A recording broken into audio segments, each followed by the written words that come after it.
नमस्कार दोस्तों, स्वागत है आपका मेरे यूट्यूब चैनल इंडियन यात्री में। तो मैं अभी मध्य प्रदेश के टूर पर चल रहा हूँ, तो उसमें मैं ग्वालियर आया हुआ था। ग्वालियर का ये ग्वालियर फोर्ट कहलाता है, ग्वालियर का किला। आप इसमें एंटर करेंगे तो आप ये ध्यान रखिए, जब आप नीचे से ऊपर जाएंगे तो थोड़ा सा आपको चलना पड़ेगा। तो आप ये कर सकते हैं, नीचे से जो गाड़ी आती है वो प्रॉपर पर पर्सन 100 रुपये चार्ज करती है और उतरने के भी 100 रुपये चार्ज कर देगी। तो आप देख लीजिए, आप पैदल चल सकते हैं तो कोई दिक्कत नहीं है। आप थोड़ा सा चल लेंगे तो आप फोर्ट पहुंच जाएंगे। तो आप फोर्ट पहुंचे ही सबसे पहले आप म्यूज़ियम में एंटर करिए। उस म्यूज़ियम की टिकट 5 रुपये है और अंदर वीडियोग्राफी या मोबाइल से वीडियो शूट करना बिल्कुल टोटली बैन है और फोटोग्राफी भी बैन है। तो टोटली आप 5 रुपये दे करके आप सीधे म्यूज़ियम में जा सकते हैं। म्यूज़ियम को सबसे, क्योंकि यहाँ पर सबसे पहले म्यूज़ियम ही बंद होता है, तो सबसे पहले आप म्यूज़ियम घूम लीजिए। म्यूज़ियम में बेसिकली क्या है, भगवान की मूर्तियाँ हैं जो उस समय के हमारे जो जो हमारी हिंदू वास्तुकला को रिप्रेजेंट करती हैं, और उसमें कुछ खंडित मूर्तियाँ भी हैं, तो आप वो देख सकते हैं। उसके बाद आप सीधे किले में चले जाइए। किले का ऑनलाइन टिकट 20 रुपये की है, ऑफलाइन टिकट 25 रुपये की है। तो आप देख लीजिए जैसा आपको कन्वीनियंट हो। तो उसके बाद आप किले के अंदर चलिए। किले के अंदर जब मैं गया था तो मैंने एक टूर को हायर किया था। तो आपकी मर्ज़ी, आप चाहें तो टूर हायर कर सकते हैं और आप नहीं चाहें तो देखिए, ये पुरातत्व विभाग म्यूज़ियम है। इसकी टिकट 5 रुपये की है और ये सबसे पहले यही बंद होता है 5 बजे। तो आप उसके बाद मैं किले में गया। यहाँ पर किले में भी 2 पार्ट्स हैं, एक ग्वालियर का किला है और एक और है जिसमें 7-8 किले हैं। तो हम उसमें गए थे क्योंकि वो दूसरा वाला किला जो बंद हो गया था। तो ग्वालियर किले को हमने यहाँ के जो हैं, जो गाइड हैं, उनके थ्रू समझा था। तो मेरी अपनी एडवाइस है कि फ्यूचर में जब भी आप गाइड लें तो थोड़ा सोच समझ करेंगे, क्योंकि मुझे ज़्यादा सूटेबल नहीं लगा। मैंने बहुत जगह गाइड हायर किया, पर इतना मज़ा नहीं आया। तो आप गाइड के थ्रू सुन लीजिए प्लीज़। तो आप सुन लीजिए, आप जो भी गाइड आपको समझा रहे हैं आप उसको सुनिए ध्यान से। थोड़ी सी मैंने उनसे रिक्वेस्ट की थी पर उनकी थोड़ा सा टोन स्लो है, तो आप उसको सुनिए और फिर आगे हम लोग एंड में बात करते हैं।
हाँ, आपको कुछ नहीं हुआ। जैसे जो मंदिर है उनके अंदर बाहर जैसे एरोटिक विलन दिखाए हैं, अगर वो गलत होते तो उनका निर्माण मंदिरों में नहीं होता। जैसे मनुष्य के कितने आश्रम हैं? 4। पहला ब्रह्मचर्य है, दूसरा गृहस्थ है, तीसरा वानप्रस्थ है, चौथा संन्यास है। तो ब्रह्मचर्य का मतलब शिक्षा को ग्रहण करना। 1 से 25 वर्ष की अवस्था ब्रह्मचर्य अवस्था है, 25 से 50 गृहस्थ है, 50 से 75 वानप्रस्थ है और 75 से 100 अवस्था संन्यास है। तो जैसे जिनका एज 25 साल हो जाता था गुरुकुल में निवास करते हुए, शिक्षा ग्रहण करते हुए, उनका शिक्षा पूर्ण हो जाती थी, लेकिन वो ब्रह्मचारी कहलाने के योग्य है कि नहीं, उनका एबिलिटी कितनी है, तो वो अपने को कैसे पता चलेगा सर? उसका रिजल्ट जानने के लिए वो सारे ग्रुप को मंदिरों में ले जाते थे और वहाँ टेस्ट होता था कि पहले मंदिरों की बाहर परिक्रमा करवाते थे। तो जो छात्र उस चित्र को देख करके जिनका मन विचलित हो जाता था वो ब्रह्मचारी कहलाने के योग्य नहीं थे, उनको संस्था से रखा। एक्चुअली वो टेस्टिंग पीरियड है। अगर उनको हम कला की दृष्टि से देखेंगे तो हमारे ऊपर कोई उसका ब्लड प्रेशर नहीं पड़ेगा। उसमें पूरे 84 आसन रखा। तो ये उसी का योग है सर, ये कल्पना करके बनाया है। जैसे अपन को क्रोध आता है, क्रोध का कोई आकार है नहीं है ना। तो ये सर काम का प्रतीक है। इसका मुख देखो घोड़े जैसा है और बैक पार्ट है वो सिंह टाइप का है। तो इसको गजबियाल बोलते हैं सर हिंदी में। और जो ओपन कोर्ट यार्ड है सर, ये दीवान खास था, यहाँ सभा होती थी, सभा के जो मेंबर्स होते थे वो नीचे बैठते थे, ऊपर जो बालकनी बने में रहने के लिए बैठने का था। और नीचे वाला अंदर वाला जो देखो आप देख रहे हैं, जितने भी इसमें जो कार्विंग्स है, इसमें हीरा नीलम मोती सोना चांदी पूरा जड़ा हुआ है। हमारे मंदिर के नाम से फेमस हुआ है, तो ये मंदिर का भाग है। हिंदू लोग पूजा करने के बाद मंदिर की परिक्रमा लगाते हैं, तो इसमें राउंड लेने के लिए गैलरी बनी हुई है। पहले लाइट नहीं थी, नेचुरल लाइट का प्रयोग होता था। जितने भी जो वेंटिलेटर हैं इन सब में ग्लास फिट है, इसका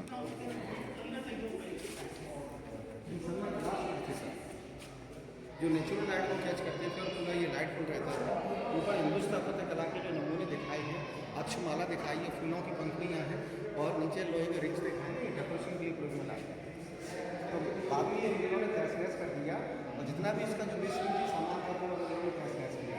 जब बाबू यहाँ पर आया तो उसको यहाँ की पार्क की वास्तुकला में कोई खूबी नजर नहीं आई। जब उसने मान को देखा तो सख्त रह गया, और तो ये तरासे का पत्थरों से बनाया है, जिसके अंदर ऊपर जो लंबा जो पावर था वो उसमें उसको क्लियर किया हुआ है। और इसको बाद में तीसरा मरकज आइए, ये दूसरा कोर्ट यार्ड है। ये डांसिंग हॉल था। सामने वाला जो कक्ष आप देख रहे हैं, राजा की जो अतिथि लोग थे उनके लिए गेस्ट हाउस था। गर्मियों में कूलर नहीं थे, पंखे नहीं थे। दोनों कॉर्नरों के जो छिद्र हैं वो ज़मीन का लेवल से 300 फीट की हाइट पर है। इनमें चंदन की लकड़ी के बने हुए चरखे रहते थे, जो नेचुरल हवा से मूव होते थे और हवा को अंदर सप्लाई करते थे। अतिथियों के स्वागत समारोह में डांसर तो फेमस थे, जहाँ मिडिल में नृत्य कराया गया था। ऊपर जो बालकनी बनी है ये रानी के लिए बैठने का स्थान था। और सामने वाला जो कक्ष आप देख रहे हैं ना, रूम जो वाद्यंत्र करने वाले लोग थे, चवरसी वगैरह, वो यहाँ नीचे बैठे। जिसके अंदर एक और छोटा सा रूम है, वो डांसर के लिए मेकअप रूम है। आजू बाजू जो रिक्त स्थान थे इनमें सब में आईने फिट थे। इसके दो प्रयोग थे। पहला प्रयोग ये था कि डांसर अपने टोटसों को देखती जाए और अच्छे से अच्छे नृत्य पेश करें। दूसरा ये था 7 मंजिल है तो पहले लाइट तो थी नहीं, नेचुरल लाइट का प्रयोग होता था। जैसे सूर्य का प्रकाश जो ग्लास के ऊपर पड़ेगा, इसका जो रिफ्लेक्शन लाइट है सामने स्क्रीनों पर पड़ेगी, पूरा क्रॉस वेंटिलेटर दिए, एक दूसरे से लाइट कैच करके नीचे तक ये लाइट ना मून लाइट है ना सन लाइट है। उस दौरान सर ऑयल लैंप्स यूज़ होते थे। लैंप स्टैंड बने हैं ना, उनको रात्रिकालीन समय प्रयोग करते हैं। जितना भी आप कलर देख रहे हैं 500 साल पुराना है, मीनाकारी है, जो सोने और चांदी की आभूषणों का प्रयोग की जाती है। अंदर इसके अवलोकन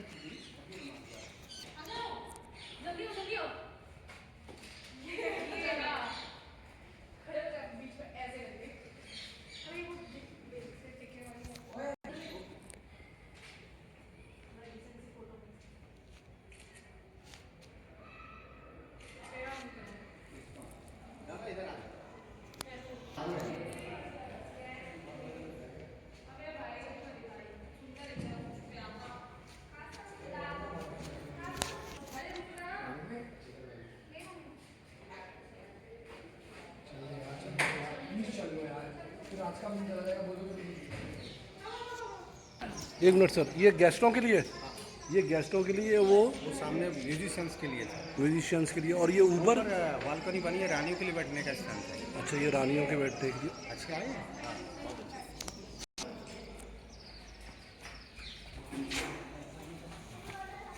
ये देखिए जितने भी इसके जो कलर है पूरे ऊपर से कवर थे, इनके ऊपर सोने का मॉडल चला था। हर एक के मिडिल में 2 लोहे के जिनमें रेशम के झूले पड़े हुए थे। उनकी जो 8 रानियाँ थी, इस पर समय व्यतीत के लिए झूला झूला करती थी। बाद में जब मुगल साम्राज्य आया तो मुगलों के समय में इसको राज्य के यात्री वर्नियर आया था। उसने ने यात्रा के वृत्तांत में लिखा है कि यहाँ पर कैदियों को पोस्ट मिलाई गई, नहीं पोस्ट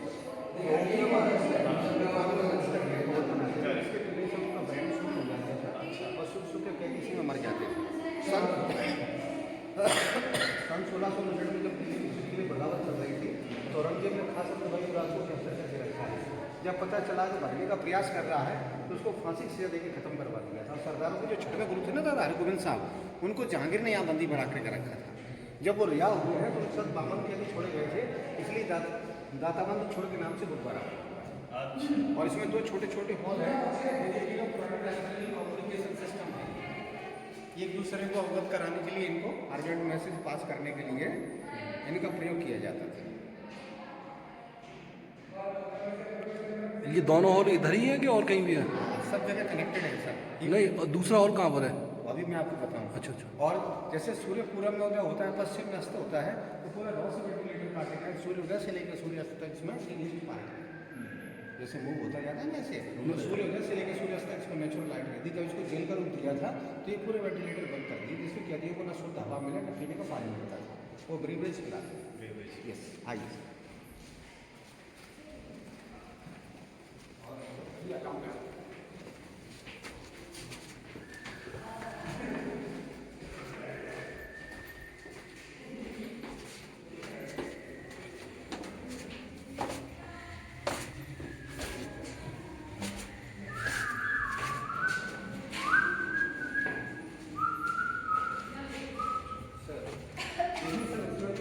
कुंडे लगे हैं। ये 2 रूम है, एक बड़ा एक छोटा, राजा रानियों के लिए विश्राम घर था। बाद में जब मुगल साम्राज्य आया तो मुगलों के समय में यहाँ पर कैदियों को फांसी से दी जाती थी। ये फांसी के रूप में प्रयोग किया गया है।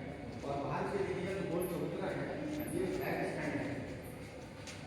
और नीचे जितना नगर बस गया है ये पूरा रणभूमि थी। जैसे राजा युद्ध में गया, युद्ध किसके पक्ष में जा रहा है उसका परिणाम यहाँ के लिए नहीं लोगों से जान करके देखा करते थे। जैसे राजा युद्ध में वीरगति को प्राप्त हो गया तो उसके सम्मान के ऊपर ऐसा लिखा दिया गया था, जिसके संकेत से राजा समझ लेते थे उनका पति वीरगति को प्राप्त हो गया। दुश्मनों के दुर्व्यवहार से बचने के लिए अपनी आन और परंपरा के कार्य में सती होती, बाद में सती होने वहाँ जाकर के जीवन विधान समाप्त।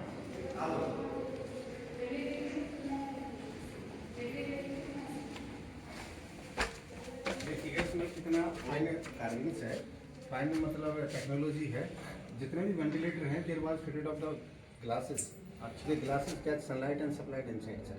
पूरा लाइट का अरेंजमेंट था सर। आइए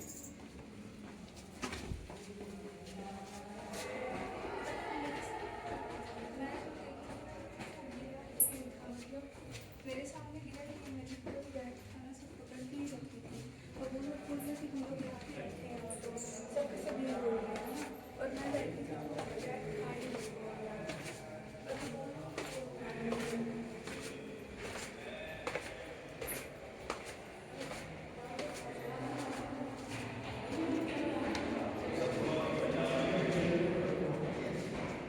सर ये देखिएगा जो आप गड्ढा देख रहे हैं, ये गड्ढा पहले पिलर्स के बराबर थोड़ा था, काफ़ी गहरा था, हमाम था। ये स्नानागार था, केसर कुंड के नाम से जाना जाता था।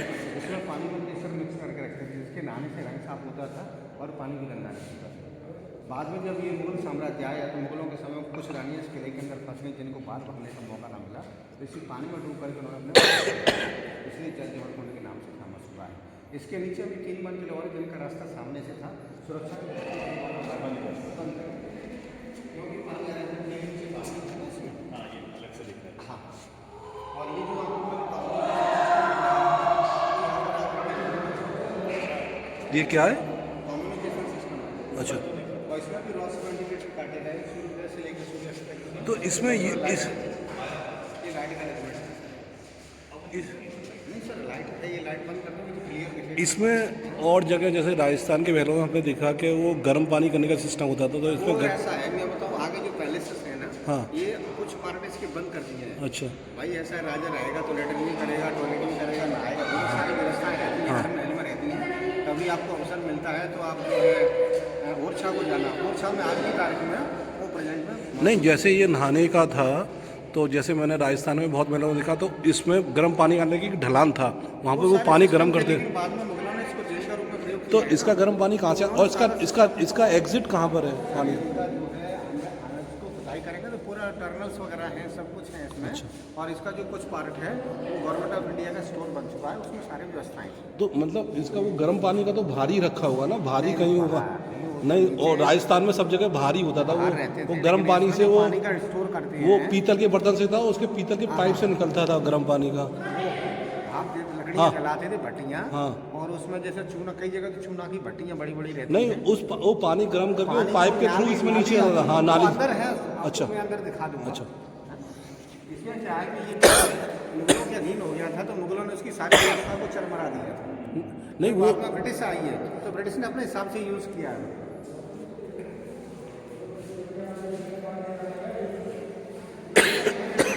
वो भी ओरिजिनल नहीं आता। अच्छा। नहीं, पर राजस्थान में तो सारी चीज़ें मेंटेन करी हुई हैं सारी। राजस्थान में सर रजवाड़े रहे हैं, राजपूत रहे हैं, उनके जो पैलेसेस है उनके आदमी पास में है। बस उन्होंने वो टूरिज्म को प्रमोट करने के लिए वो सब चीज़ें मेंटेन करा ली। बस यहाँ नहीं है इसका। अब यहाँ इनके कोई सब खत्म हो गए के साथ जो है ना वो सब इधर उधर हो गए। कहाँ अभी है वर्तमान में कि कोई तोमरगंज वाले? वही उधर से जाना है।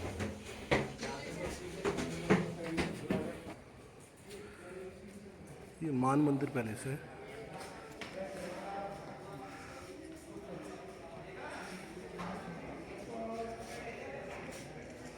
तो मान मंदिर पैलेस है, तो इसमें यहाँ पर क्या था ये? ये अपना असेंबली, अच्छा, असेंबली मतलब दरबार लगता था। हाँ, दीवाने खास। तो ये तो रानियों का हो गया है ना?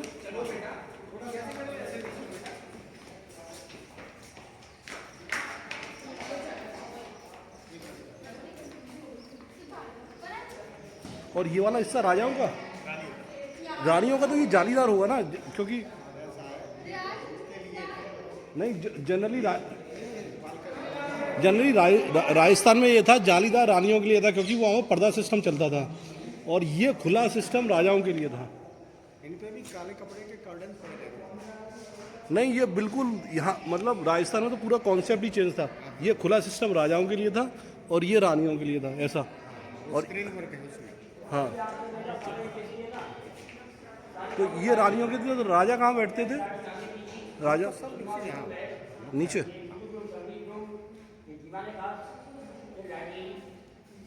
आइए इधर।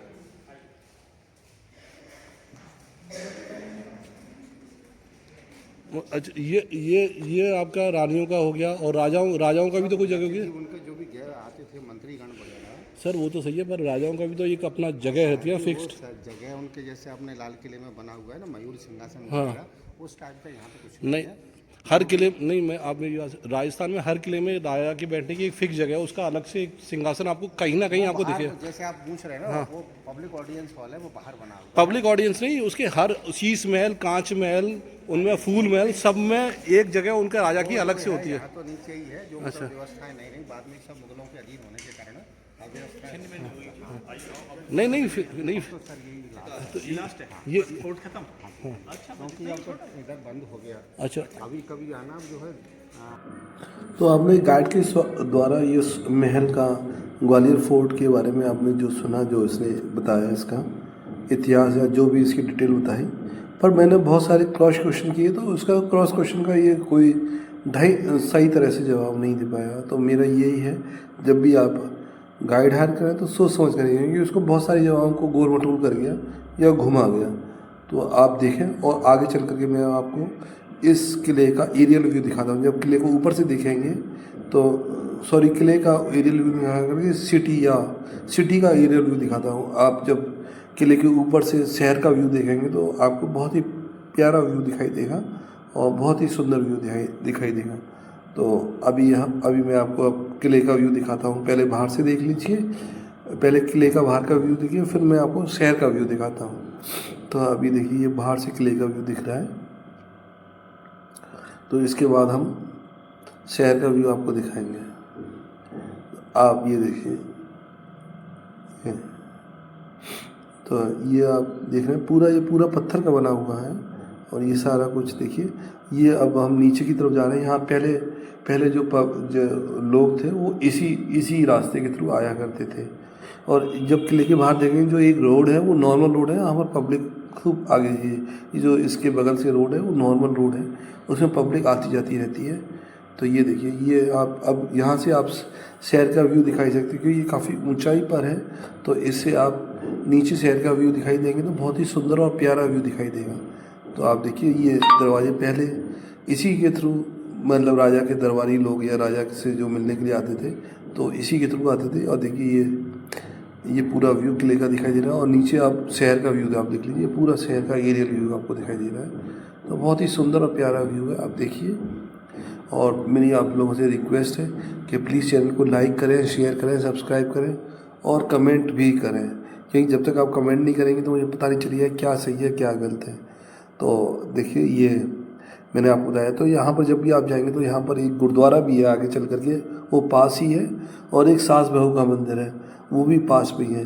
अब तो आप गुरुद्वारा ज़रूर जाएं। मैं जहाँ पर भी आसपास गुरुद्वारा था ज़रूर जाता, मत्था टेकें और थोड़ा सा प्रसाद ज़रूर लें, भंडारा चल रहा हो तो। नहीं तो आपको प्रसाद तो वैसे मिल ही जाएगा अगर आप मांगेंगे तो। ये गुरुद्वारे की खासियत होती है, जनरली आपको प्रसाद मिल ही जाता है। तो आप जाइए और यहाँ पर एक और सास बहू के मंदिर भी जाइए, वो भी बगल में ही है, तो आपको जाना चाहिए। और मैं सुनने में आया यहाँ पर जैन मंदिर भी है, मैं जा नहीं पाया, थोड़ा सा लेट हो गया था। तो अगर आपको टाइम मिले तो वो उन चीज़ों को भी एक्सप्लोर करिए और वहाँ पर देखिए। और ये जो जगह है, ये यहाँ पर ये बैठने की जगह है, पब्लिक के बैठने की। और यहाँ पर लेज़र शो होता है रात को 35 मिनट का, जिस